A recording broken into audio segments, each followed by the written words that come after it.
Es interesante hablar un poquito de la historia. Teníamos muchas ansias de medirnos de nuevo. Exacto, estuvo ahí. Muy buenas tardes a todos. La verdad es un privilegio estar acá con Rubén Mañano en un año muy particular. Se celebran 20 años de la obtención del oro olímpico. Pero antes de llegar a todo eso, quería saber cómo fue la preparación, el proceso que pasó la selección, que pasaste vos, Rubén, tanto en lo físico como en lo mental para llegar al torneo olímpico. Bueno, creo que es interesante hablar un poquito de la historia, ¿no? Porque estamos viendo, todo el mundo quiere saber, entender los porqué, los cómo del título olímpico, ¿verdad? Pero hay una trayectoria bastante interesante, que yo como entrenador del equipo ya había comenzado un poco a gestar mi cabeza como entrenador, y allá en el 92. ¿Qué quiero decir? Yo tuve 8 años de primer asistente de la selección nacional. Y eso a mí me permitió tener una perspectiva, una percepción bastante clara, a mi entender, de cuál iban a ser de pronto algo que para mí es muy interesante, que son las normas con las cuales nos vamos a manejar, vamos a regir y vamos a transitar este camino que mencionaba, ¿no? Y así fue como me ofrecen el cargo. Yo ya tenía presente cuáles iban a ser las normas. A partir de ahí empezamos a desandar esto, ¿sí? Con un excelentísimo pre-mundial en Neuquén, después el mundial en Indianápolis, ¿sí? Sí. Y ahí ya empiezan a aparecer cosas muy curiosas, como por ejemplo, todo el mundo empieza a hablar del compromiso por el podio olímpico, 2 años antes. Eso es muy, muy curioso, porque los compromisos no se descubren, se declaran. Y es cada uno de nosotros, incluso, me incluyo, medio que nos animábamos a comprometernos por ir al podio, ¿no? Bueno, y así fue. Cada uno, creo que nosotros jugamos un preolímpico muy duro en Puerto Rico, muy duro, que también nos puso un poco entre las cuerdas en un momento, y aparece nuevamente el equipo y termina jugando la final contra Estados Unidos, clasificando para el Juego Olímpico. Y la preparación, como me decía vos, la preparación de este torneo no fue nada buena, ni en calidad ni en resultado. Muchas adversidades, jugadores con problemas de permisos físicos, lesiones, resultado con equipos que a la postre tendríamos que haber ganado tranquilamente. Acá en Cobra jugamos cuadrangular y salimos cuarto. Vamos a España, jugamos un cuadrangular, salimos tercero. Vamos a Serbia, jugamos un cuadrangular y salimos segundo. Y ya en Grecia. Pero lo interesante de todo esto que les cuento es subrayar el concepto de la preparación, como su nombre lo indica, preparación. O sea, todo lo anterior era sumamente importante, a pesar de que no había sido bueno, para ir ya concibiendo una idea de cómo íbamos a ganar el Juego Olímpico. Afortunadamente pudimos sacarnos todo lo que traíamos, acarreamos, después de haber perdido la final contra Serbia. De la manera en que se pierde. De la manera, bueno, pero la manera que se pierde es una anécdota. Sí. Nos toca el sorteo contra el equipo que era campeón del mundo. A eso iba. ¿Cómo lo tomaron vos y el plantel cuando sale el sorteo y el primer rival era Serbia? Yo creo que cada uno de nosotros, yo no sé de los jugadores, me estoy enterando ahora cuando le preguntan, pero había, no te voy a decir revancha, ¿no? Pero sí teníamos muchas ansias de medirnos de nuevo, ¿no? O sea, había muchas variables que hacían que que fuese un partido extremadamente especial. Primero del mismo hecho, ¿no?, de arrancar, si bien no es determinante, arrancar en este tipo de torneos, arrancar ganando, es hasta diría un envión psicológico, imagínate con el rival, e imagínate la forma que se ganó. También es muy curioso, todo un combo de situaciones que sin lugar a duda potencia al equipo, ¿no? Vos te referís la manera en que se ganó, la famosa palomita de Manu, pero en esos segundos previos, otra vez el marcador parejo, otra vez Serbia tenía en sus manos lanzamientos libres, tener que una última oportunidad Argentina para atacar. ¿Recordás un poco cómo viviste esos segundos? No, fue más bien... No, imposible. Imagínate vos que el grado de adrenalina que uno puede tener como entrenador, lógico, dentro de la coherencia que uno tiene que tener más allá de la adrenalina misma que estoy mencionando. Imagínate vos que yo no me acordaba de que cómo había salido corriendo después de la palomita de Ginóbili. Más rápido que vos saliste corriendo ahí. Y que yo tengo una técnica de skipping muy buena. Pero bueno, la forma en que se gana también ha sido una variable para darle un colorido especial, ¿no? Hace poco mencionaste eso, ¿no? De que no recordabas que había salido corriendo. No. Pero sí viste el doble de Manu, o tampoco viste eso, no, sabías que entró, ¿no? No, seguro. Eso sí, eso nos quedamos tranquilos. No, más que corriendo, hubiese salido corriendo para el vestuario. Sí, lo hubiese agarrado, más que correr a festejar. Seguro. ¿Lo viste después a eso? Con Manu fue el que Manu, ahora voy a tener posibilidad de verlo, porque nunca más le pregunté, ¿vos sabés? Yo estoy convencido que es él, porque no teníamos internet en los departamentos que estábamos. Hoy todos los atletas tienen internet, todo, ha cambiado todo. Había un centro donde los atletas iban a una computadora y en el momento solamente había Messenger, me acuerdo. Y me tocan la espalda y el Manu dice, vení a ver. Me levanté, fui a la computadora a verme y realmente digo, eso hice yo. Bueno, pero en buena hora, ¿no? Lo haría como salió, lo haría de nuevo, o sea, pero muy curioso en mí, porque realmente yo voy a saludar al entrenador. Sí, y es una de las imágenes que más se recuerda, ¿no? La palomita de Manu y automáticamente la cámara te enfoca a vos corriendo. Es algo, los que conocen del básquet y te conocen, muy curioso, ¿no? Porque siempre fuiste muy respetuoso. No, y esto no pasó en absoluto por falta de respeto, ¿no? Sino que, como vos decís, la adrenalina te llevó a eso. Totalmente, así que bienvenido sea. Fue una fase de grupo complicada para ustedes, teniendo que jugar cada 2 días. Ahora se tuvo la suerte de con el correr de los años que se cambiara un poco eso, darle más tiempo de descanso a los jugadores. ¿Cómo fue el proceso para ustedes, ¿no? Porque no tenías mucho tiempo para analizar rival, para ver cómo eran los otros resultados en esa fase de grupo. Sucede en este tipo vuelvo a repetir, en este tipo de competencia uno va creando una antesala por posibles rivales. O sea que nosotros no íbamos a empezar a trabajar con un rival A, sino que íbamos a empezar a trabajar, rival A como posibilidad, el A de cruzarnos, ¿no? Sino con un A, un B y hasta con un C. Ya tener pronto material, indudablemente rescatado del mismo Juego Olímpico, y material e incluso algo previo en los partidos de preparación de los rivales de la zona o futuros rivales.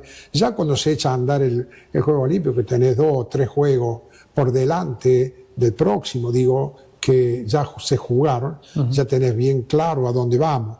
Sí. Pero siempre hay una antesala, no esperamos el momento sino que suprimimos los supuestos, ¿no? Pasa la fase de grupo, viene Grecia, el local. Un partido durísimo en lo físico para ustedes. Y encontró una respuesta en Walter Hermann, que creo que sacando lo que fue la final del Sudamericano contra Brasil, que la rompió toda, para mí fue uno de los mejores partidos que lo vi con la selección. Yo creo que él hace un ingreso extremadamente interesante. Creo que por mi cabeza pasa el hecho de entender qué es lo que nos estaba haciendo falta en ese momento, para que la gente entienda, ¿no? A mí parece que había que destrabar a la ofensiva nuestra y necesitábamos un jugador de las características de él para ese momento. Y él cumplió con creces en ese momento. E incluso después lo repite, ¿no? No de la manera que contra creces, pero teniendo también una actuación interesante contra Estados Unidos. Contra Estados Unidos, vos siempre recargas una filosofía, querer hacer más grande al que está al lado. Muchos hablan de la ofensiva, del sistema flex que se utilizó, los cortes, el pase extra, pero yo me quedo con la defensa que hizo Argentina ante Estados Unidos. Lo dejó sin respuesta en el costado defensivo, que por momentos parecía perdido a Estados Unidos, reivindicando lo que hizo en Indianápolis. Yo creo que a nosotros nos salió bien. Nos salió bien. Nos salió bien apostando a que ellos erren. Porque tácticamente nosotros planteamos juegos, defensas individuales, defensas zonales, depende de quién estuviese en el campo, ¿no? Ajustando algunas cosas, otras medio liberadas. O sea, y la apuesta fue exitosa, ¿no? Ellos erraron mucho, se apresuraron mucho, y es ahí donde nosotros castigábamos, ¿no? El equipo se comportó muy inteligentemente, respetando un poco aquello que te había hablado al comienzo de las normas. Acá aparecen las normas de juego, cuáles iban a ser nuestras reglas. Y eso se respetó y nos dio mucho dividendo, y tácticamente nos dio resultado. Vuelvo a repetir, la apuesta de que ellos erren dio resultado. Siempre analizando esas jugadas ofensivas de ese partido, se me viene el 2014 de los San Antonio Spurs de Manu, con el famoso Sports Basketball, el pase extra, jugadas muy similares a las que hacía Argentina. ¿Te pusiste a pensar en algún momento que después de ese juego quizás toda esa metodología que aplicaste como entrenador fuera tomado como ejemplo por otros entrenadores y verlo remarcado en un equipo campeón como San Antonio? Mira, te voy a contestar con una experiencia. Yo voy a San Antonio, he ido varias veces a San Antonio y voy a un entrenamiento de San Antonio Spurs. Me recibe Popovich, llama al equipo y les dice que yo era el autor de tal jugada que ellos usaban mucho. Y me agradecieron por eso y todo, pero a mí yo no sabía dónde meterme. Pero bueno, la grandeza de un gran entrenador, ¿no? Eso te llena indudablemente de orgullo. Me pasó exactamente lo mismo en la Universidad de Duke. Cuando fui a Duke, con el coach Mike Krzyzewski me recibió, llamó a todo el equipo, me presentó delante de ellos. No había saco que me entrara, ¿no? Estaba agrandadísimo. No, mentira. Antes de pasar al 28 de agosto, a la final esa contra Italia, vos tuviste, después de todo eso, ¿no?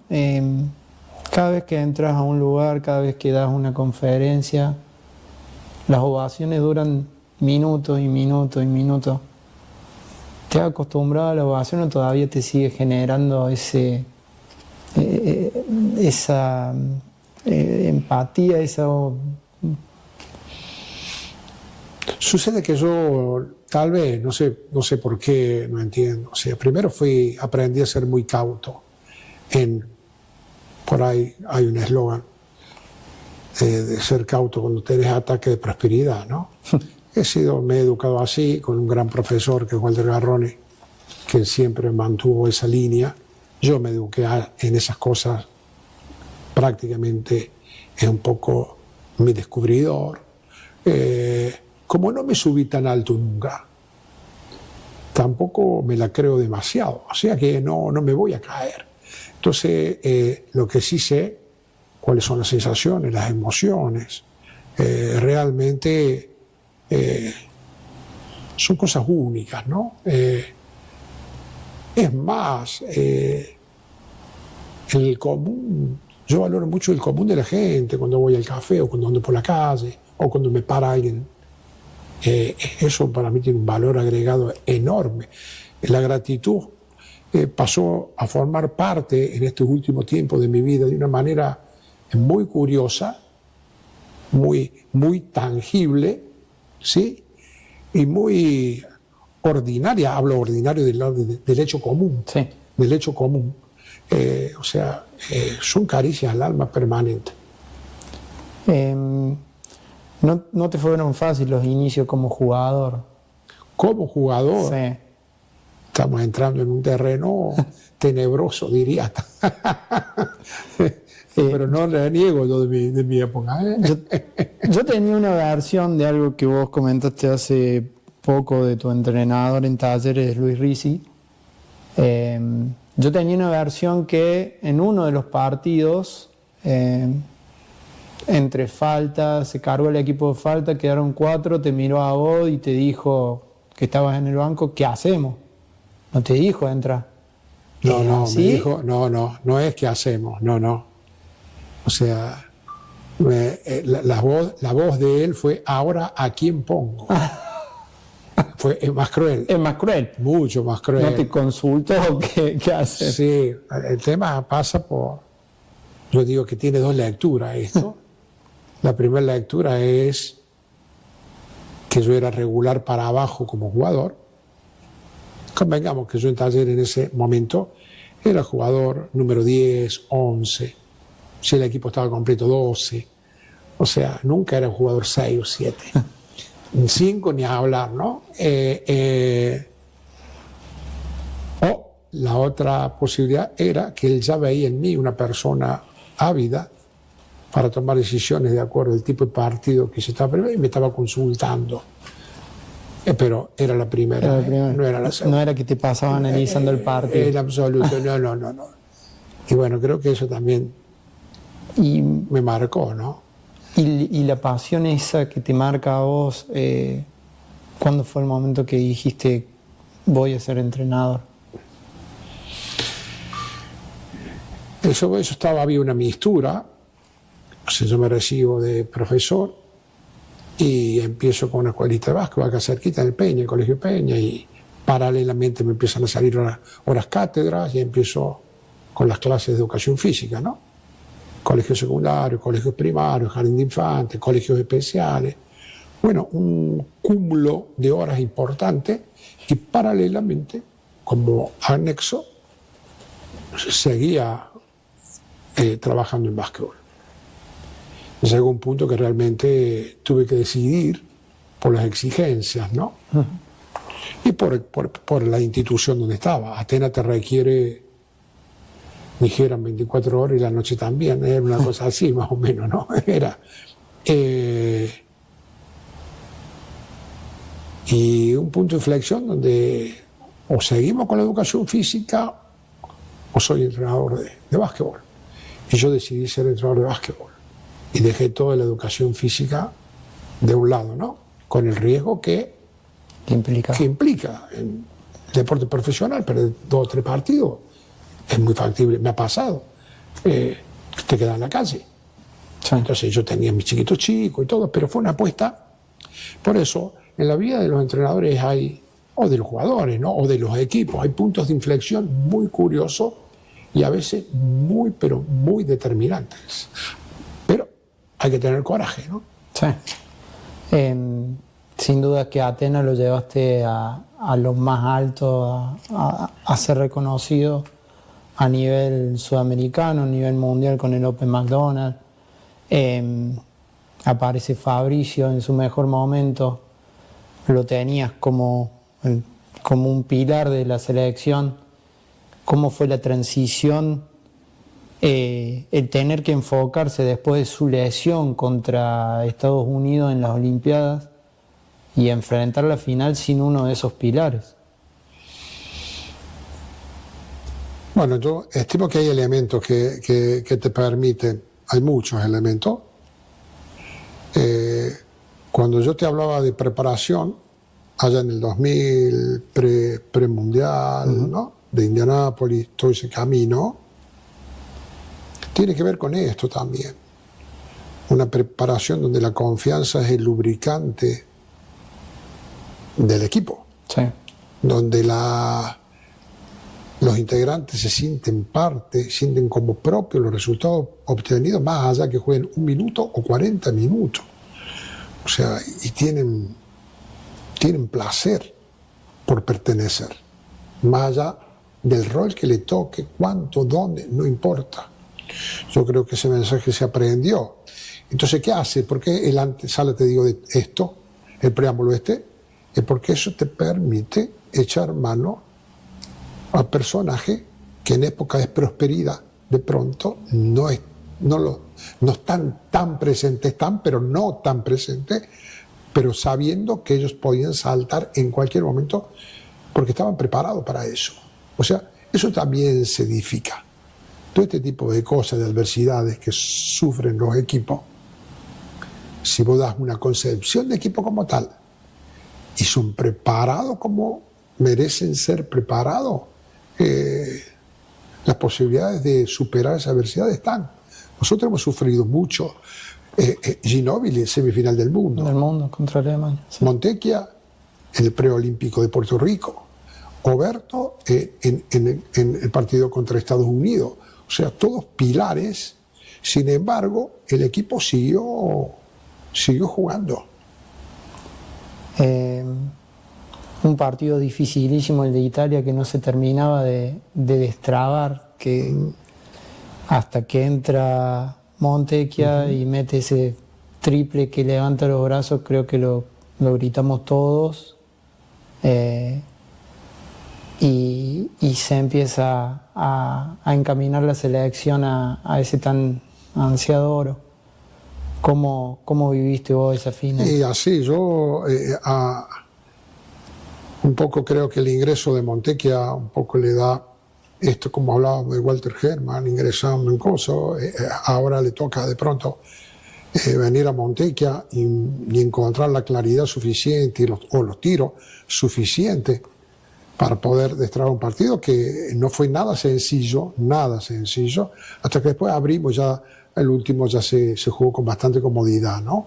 Pero no fue simple, es más, convengamos que Italia venía a ganarle también a uno de los grandes equipos que tuvo ese Juego Olímpico, que fue Lituania, que estaban con todo, ¿no? Sin temor a equivocarme, que ese partido de Italia-Lituania, no sé si no fue el mejor partido del Juego Olímpico.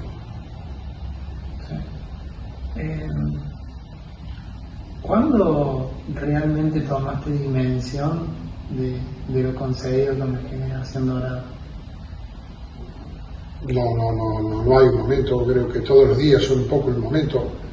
Ahora con este retiro, un poco, tal vez me ayorne un poco más a esto, pero te digo que es lo que te comentaba, lo cotidiano, tal vez son chiros que me hacen despertar.